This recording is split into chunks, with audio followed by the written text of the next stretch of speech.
Hello दोस्तों, आपको अपने YouTube channel freedom coaching class centre में स्वागत है। तो चलिए आज कुछ भौतिक विज्ञान के सामान्य ज्ञान वाले क्वेश्चन सॉल्व या शुरू करते हैं। ठीक, तो चलिए शुरू करते हैं। तो पहला नंबर का क्वेश्चन क्या है, देखिए दोस्तों, कार्य का मात्रक क्या है। तो कार्य का मात्रक क्या है, आपको पता है तो कमेंट सेक्शन में लिखिए, नहीं पता है तो चलिए बताते हैं। कार्य का मात्रक जूल होता है। ठीक, जूल में टिक मारिए। चलिए 2 नंबर का क्वेश्चन है, प्रकाश वर्ष की इकाई क्या है।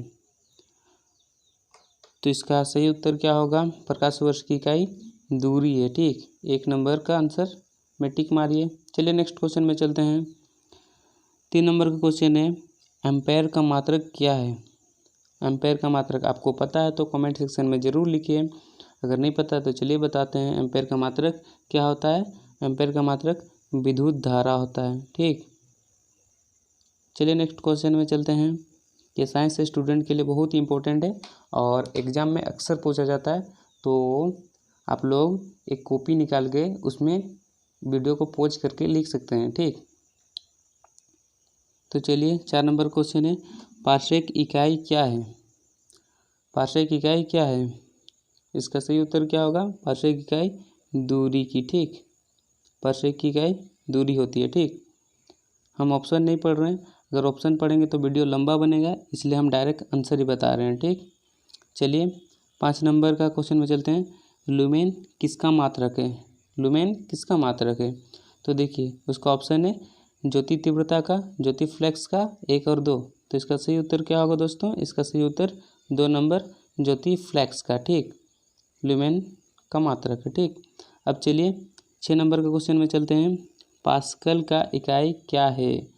पास्कल का इकाई क्या है, अक्सर कंपटीशन एग्जाम में पूछा जाता है, पास्कल का इकाई क्या है।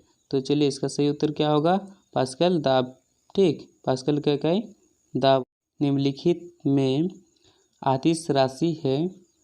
तो देखिए सबसे पहले हम लोग जानेंगे कि अदिश राशि क्या होता है। ठीक, अदिश राशि क्या होता है, जिसका परिमाण हमेशा होता है और दिशा नहीं होता है। परिमाण का इंग्लिश क्या होता है, मैग्नीट्यूड। ठीक, जिसका मैग्नीट्यूड होता है उसी को अदिश राशि कहते हैं। जैसे एग्जाम्पल में अदिश राशि चाल, दूरी, उसके बाद होगा द्रव्यमान।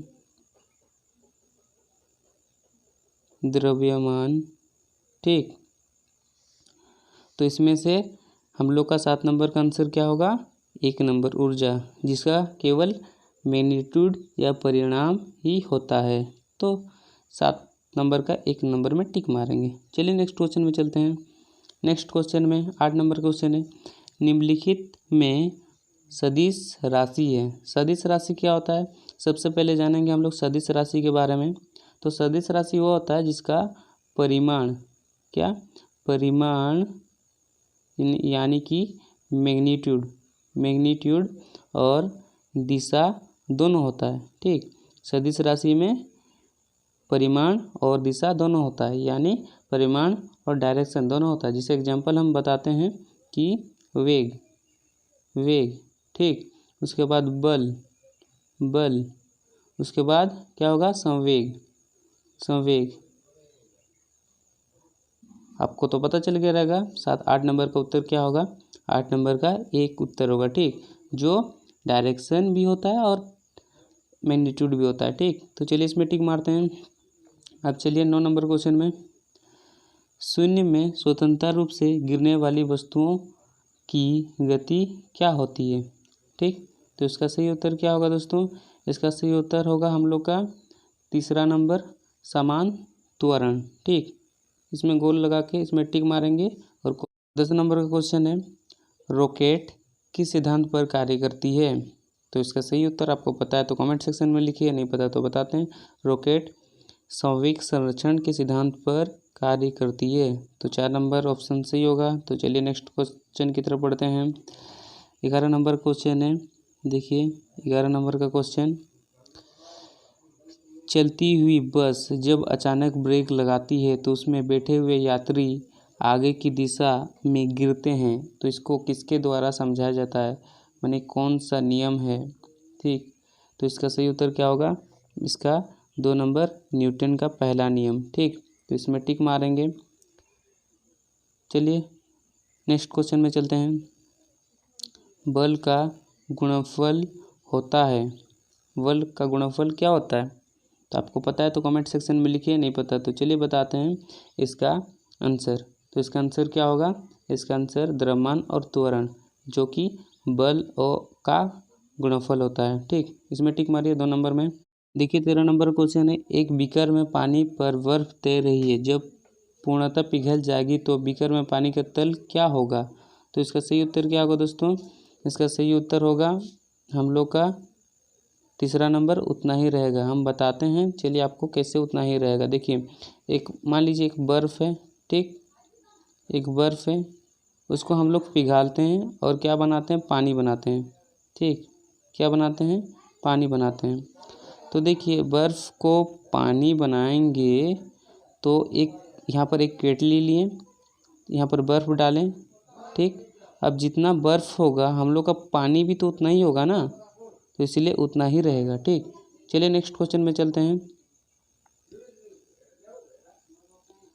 हवाई जहाज़ से यात्रा करते समय पेन से स्याही क्यों निकलने लगती है। तो इसका सही उत्तर क्या होगा, देखिए वायुदाब की कमी के कारण, जब हम लोग का हवाई जहाज़ बहुत ऊंचाई में यात्रा करता है तब वायु की कमी होती है, तभी हम लोग का पेन से स्याही निकलने लगता है। चलिए 13 नंबर का क्वेश्चन है, देखिए वायुदाब मापी की रीडिंग में अचानक गिरावट किस बात का संकेत है, कि मौसम क्या होगा। अगर वायुदाब में रीडिंग अगर उसका गिरावट गिर जाएगा तो उसका संकेत क्या होता है। तो चलिए बताते हैं, मौसम स्थिर या शांत होगा, वर्षा होगी, ठंडा होगा, तूफान होगा। तो आपको जो लगता है वो कमेंट सेक्शन में लिखिए, और आपको वीडियो अच्छा लग रहा है तो एक लाइक तो बनता है यारों। तो चलिए इसका सही उत्तर क्या होगा, इसका सही उत्तर तूफानी होगा। ठीक, जब वायुदाब मापी अचानक गिर जाएगी, उसकी गिरावट गिर जाएगी तो। ठीक, 15 नंबर का 4 नंबर में टिक मारिए। 16 नंबर का क्वेश्चन है, हाइड्रोजन से भरा रबड़ का गुब्बारा ऊपर जाकर फट जाता है, इसका क्या कारण है। तो आपको पता है तो कमेंट सेक्शन में लिखिए दोस्तों, हम बार बार बोल रहे हैं। तो चलिए इसका सही उत्तर क्या होगा, वायुदाब घट जाता है। अगर हम लोग का जो गुब्बारा है वायुमंडल के ऊपर और ऊपर चलता है तो उसमें वायुदाब की कमी होती है या घट जाता है। ठीक, तो उसके कारण हम लोग का गुब्बारा फट जाता है। तो चलिए नेक्स्ट क्वेश्चन में चलते हैं। 17 नंबर क्वेश्चन, चाबी भरी घड़ी में कौन सी ऊर्जा होती है। ये तो सबको पता होना चाहिए, बहुत ही इंपॉर्टेंट क्वेश्चन है। तो चलिए इसका सही उत्तर बताते हैं। इसका सही उत्तर 2 नंबर स्थितिज ऊर्जा होगा, जो चाबी भरी घड़ी में होती है। चलिए 18 नंबर के क्वेश्चन की तरफ बढ़ते हैं। दूध से क्रीम निकालने में कौन सा बल लगता है। दूध से क्रीम निकालने में कौन सा बल लगता है। तो इसका सही उत्तर क्या होगा दोस्तों, अपकेंद्री बल। ठीक, लगता है। ठीक, चलिए 19 नंबर का क्वेश्चन में चलते हैं। पृथ्वी के गुरुत्वाकर्षण का कितना भाग चंद्रमा के गुरुत्वाकर्षण से सबसे नज़दीक है। तो इसका सही उत्तर क्या होगा दोस्तों, 19 नंबर का 3/1/6। ठीक, तो इसमें टिक मारिए और अपने कॉपी में लिखते चलिए। नंबर का क्वेश्चन है, वर्षा की बूंद गोलाकार क्यों होती है। जब वर्षा होती है तो उसकी बूंद गोलाकार क्यों नहीं होती है, चपटाकार क्यों नहीं होती है। ठीक, उसका आंसर क्या होगा, तो देखिए उसका आंसर एक सतही तनाव के कारण उसकी बूंद गोलाकार ही होती है। ठीक, तो चलिए 21 नंबर के क्वेश्चन में चलते हैं। तेल दीप की बत्ती में तेल किसके कारण ऊपर उठता है। तो इसका सही आपको उत्तर पता है तो आप कमेंट सेक्शन में लिखिए, और नहीं पता तो चलिए इसका सही उत्तर क्या होगा, कोशिका क्रिया के कारण ऊपर उठता है। ठीक, तेल की बत्ती। चलिए 22 नंबर क्वेश्चन में चलते हैं। उत्प्लवकता से संबंधित वैज्ञानिक कौन है। तो इसका सही उत्तर क्या होगा, 1 नंबर हम लोग आर्किमिडीज। ठीक, तो इसमें टिक मारिए। चलिए नेक्स्ट क्वेश्चन में चलते हैं। महान वैज्ञानिक आर्किमिडीज कहाँ से संबंधित थे, माने कहाँ के रहने वाले थे। तो इसका सही उत्तर क्या होगा, ग्रीस। ठीक, ग्रीस देश के रहने वाले थे। चलिए 24 नंबर क्वेश्चन में चलते हैं।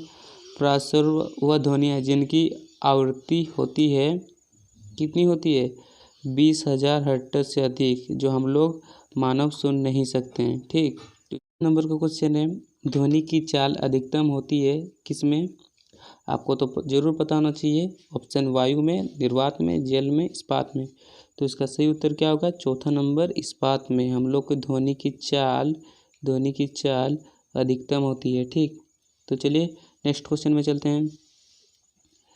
ध्वनि तरंगे किसके कारण प्रतिध्वनि उत्पन्न करते हैं। ठीक, यहाँ पर प्रतिध्वनि होना चाहिए, प्रतिध्वनि उत्पन्न करते हैं किसके कारण, आपको पता है तो बताइए, नहीं पता है तो चलिए बताते हैं। इसका सही उत्तर क्या होगा, परावर्तन के कारण ध्वनि तरंगे प्रतिध्वनि उत्पन्न करती है। ठीक, चलिए नेक्स्ट क्वेश्चन में चलते हैं। सोनार अधिकांश प्रयोग में लाया जाता है। ठीक, सोनार अधिकांश प्रयोग में लाया जाता है। तो देखिए एक नाव रहता है, ठीक, नाव, और इसमें एक पाल टाइप का रहता है, इस टाइप का। तो इसको हम लोग किस में प्रयोग में लाया जाता है, सोनार को। ठीक, तो आपको पता चल गया रहेगा इसका आंसर क्या होगा, नौ संचालकों द्वारा। ठीक, तो चलिए नेक्स्ट क्वेश्चन में चलते हैं। 28 नंबर का क्वेश्चन है, किसी ध्वनि स्रोत की आवृत्ति होने वाले उतार चढ़ाव को क्या कहते हैं। तो इसको क्या कहते हैं, इसका सही उत्तर होगा 2 नंबर डपलर प्रभाव। ठीक, इसमें टिक मारिए। चलिए नेक्स्ट क्वेश्चन 29 नंबर क्वेश्चन है, केल्विन मान से मानव शरीर का सामान्य तापमान है। तो इसका सही उत्तर क्या होगा, 1 नंबर 280। ठीक, इसमें टिक मारिए। चलिए नेक्स्ट क्वेश्चन में चलते हैं। 30 नंबर का क्वेश्चन है, एक स्वस्थ मनुष्य के शरीर का ताप क्या होता है। एक स्वस्थ, जब मनुष्य स्वस्थ रहता है तो उसका शरीर का तापमान कितना होता है। तो इसका सही उत्तर क्या होगा, 37 डिग्री सेल्सियस। ठीक, इसको डिग्री बोलते हैं जो बिंदु है, और सी का माने होता है सेल्सियस। ठीक, चलिए नेक्स्ट क्वेश्चन में चलते हैं। 31 नंबर का क्वेश्चन है, आणविक संचलन के द्वारा ऊष्मा का संचरण क्या कहलाता है। आपको पता है तो कमेंट सेक्शन में लिखिए, नहीं पता है तो चलिए बताते हैं। इसका आंसर संवहन। ठीक, इसमें टिक मारिए। चलिए नेक्स्ट क्वेश्चन में चलते हैं। 32 नंबर का क्वेश्चन है हम लोग का, निम्नलिखित द्रव में कौन सा ऊष्मा बहुत अच्छा चालक है। तो आपको तो सभी को पता है कौन बहुत अच्छा चालक है। तो इसका आंसर क्या होगा दोस्तों, इसका आंसर पारा होगा। ठीक, तो इसमें टिक मारिए फटाफट। चलिए 33 नंबर क्वेश्चन में, निकट दृष्टि दोष से पीड़ित व्यक्ति के चश्मे में प्रयोग किया जाता है। ठीक, ये बहुत इजी क्वेश्चन है और 10 क्लास का क्वेश्चन है। तो इसका सही उत्तर क्या होगा, इसका सही उत्तर अवतल लेंस का प्रयोग किया जाता है। ठीक, तो चलिए नेक्स्ट क्वेश्चन में चलते हैं। दूरबीन का आविष्कार किसने किया था। दूरबीन का आविष्कार किसने किया था, सभी को पता होना चाहिए। इसका सही उत्तर 1 नंबर गैलीलियो ने ही दूरबीन का आविष्कार किया था। ठीक, चलिए 35 नंबर क्वेश्चन में चलते हैं। सर्वाधिक विद्युत चालकता वाला तत्व क्या है। इसका सही उत्तर क्या होगा दोस्तों, 1 नंबर चांदी, जिसमें विद्युत का चालक अच्छा होता है। ठीक, चलिए नेक्स्ट क्वेश्चन में चलते हैं। ठोस कपूर से कपूर वाष्प बनने की प्रक्रिया को क्या कहते हैं। तो इसका उत्तर क्या होगा दोस्तों, इसका उत्तर चौथा नंबर ऊर्ध्वापातन। ठीक, ऊर्ध्वापातन होगा इसका सही उत्तर। ठीक, इसमें टिक मारिए। 37 का क्वेश्चन है, किसी द्रव का उसके क्वथनांक से पूर्व उसके वाष्प में बदलने की प्रक्रिया को क्या कहते हैं। तो इसका सही उत्तर क्या होगा दोस्तों, आपको तो पता होगा, इसका सही उत्तर वाष्पीकरण। ठीक, वाष्पीकरण होगा। चलिए नेक्स्ट क्वेश्चन में चलते हैं, फटाफट क्वेश्चन को सोल्व करते हैं, ज़्यादा टाइम नहीं लगाते हैं। पहाड़ों पर पानी निम्नलिखित तापमान पर उबलता है। जो हम लोग का पहाड़ होता है उसमें कितने तापमान पर पानी उबलता है। तो देखिए 100 डिग्री सेल्सियस से कम। ठीक, उसमें तापमान बहुत कम होता है। ठीक, चलिए नेक्स्ट क्वेश्चन में चलते हैं। ऊष्मागतिकी का प्रथम नियम किस अवधारणा की पुष्टि करता है? ये बहुत इंपॉर्टेंट क्वेश्चन है। देखिए, ऊष्मागतिकी का प्रथम नियम किस अवधारणा की पुष्टि करता है? गौर कीजिए। तो इसका सही उत्तर क्या होगा? 1 नंबर, ऊर्जा संरक्षण की अवधारणा की पुष्टि करता है। ठीक, चलिए नेक्स्ट क्वेश्चन में चलते हैं। प्रकाश तरंग किस प्रकार की तरंग है? किस प्रकार की तरंग है? तो इसका सही उत्तर क्या होगा? अनुप्रस्थ तरंग है। ठीक, चलिए नेक्स्ट क्वेश्चन में चलते हैं। प्रकाश विकिरण की प्रकृति होती है। प्रकाश विकिरण की प्रकृति क्या होती है? तो इसका सही उत्तर क्या होगा दोस्तों? आपको पता होगा, इसी और पता होगा। तो इसका सही उत्तर क्या होगा? 3 नंबर, तरंग एवं कण दोनों के समान। ठीक, चलिए नेक्स्ट क्वेश्चन में चलते हैं। माध्यम के तापमान में वृद्धि के साथ प्रकाशित गति क्या होती है? तो इसका सही उत्तर क्या होगा दोस्तों? इसका सही उत्तर है बढ़ती है। ठीक, उसकी गति मध्यम के तापमान में प्रकाश की गति बढ़ती है। ठीक, चलिए नेक्स्ट क्वेश्चन में चलते हैं। सूर्य ग्रहण कब होता है? सूर्य ग्रहण कब होता है? जब, 4 ऑप्शन है, देख लीजिए। जब चंद्रमा सूर्य और पृथ्वी के बीच आता है, तो देखिए जब एक मान लीजिए ये सूर्य है, ठीक, एस लिखते हैं, और ये एक क्या है, देखिए, और ये पृथ्वी है। ठीक, क्या है, इसको अर्थ लिखते हैं। ठीक, अब इसके बीच कौन आता है? इसके बीच चंद्रमा आता है, तो इसको मून लिखते हैं। तभी हम लोग का सूर्य ग्रहण होता है। तो जो हम लोग का सन और अर्थ के बीच जब हम लोग का मून का एंटर होता है, तब हम लोग का सूर्य ग्रहण होता है। ठीक, तो देखिए कौन सा ऑप्शन दिख रहा है? तो पहला वाला ऑप्शन दिख रहा है, चंद्रमा सूर्य और पृथ्वी के बीच आ रहा है, देखिए ना। तो 1 नंबर का ऑप्शन सही हो जाएगा। ठीक, चलिए इसमें टिक मारिए। अब नेक्स्ट क्वेश्चन में चलते हैं। चंद्र ग्रहण कब घटित होता है? चंद्र ग्रहण कब घटित होता है? तो इसका सही उत्तर क्या होगा? 2 नंबर, पूर्णिमा के दिन चंद्र ग्रहण घटित होता है। चलिए नेक्स्ट क्वेश्चन में चलते हैं। इंद्रधनुष किसके कारण बनता है? इंद्रधनुष किसके कारण बनता है? तो ये सबको पता होना चाहिए इंद्रधनुष किसके कारण बनता है। तो इसका सही उत्तर क्या होगा दोस्तों? इसका सही उत्तर है 4 नंबर, परावर्तन और अपवर्तन के कारण हम लोग का जो इंद्रधनुष या रेनबो बनता है। ठीक, चलिए नेक्स्ट क्वेश्चन पे चलते हैं। अस्त होते समय सूर्य लाल दिखाई देता है, क्यों? ठीक, उसका भी रीजन है, साइंस में बताया जाता है कि सूर्य अस्त होते समय लाल क्यों दिखता है। ठीक, तो इसका सही उत्तर क्या होगा? देखिए, परिकरण के कारण हम लोग का जो सूर्य अस्त होते समय लाल दिखाई देता है। चलिए नेक्स्ट क्वेश्चन में चलते हैं।